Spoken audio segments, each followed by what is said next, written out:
This Lebanese dessert is called Shaabiyat, and it's filled with a homemade cream called Ashta. To make the cream, combine milk, double cream, cornstarch, sugar and rose water.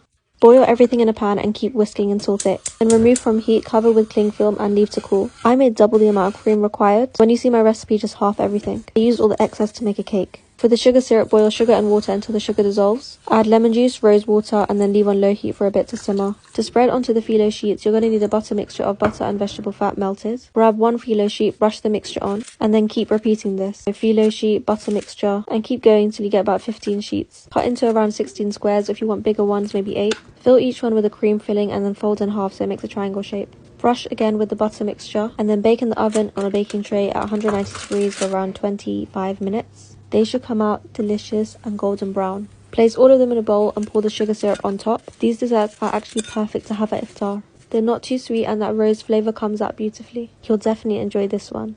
Just listen to that crunch.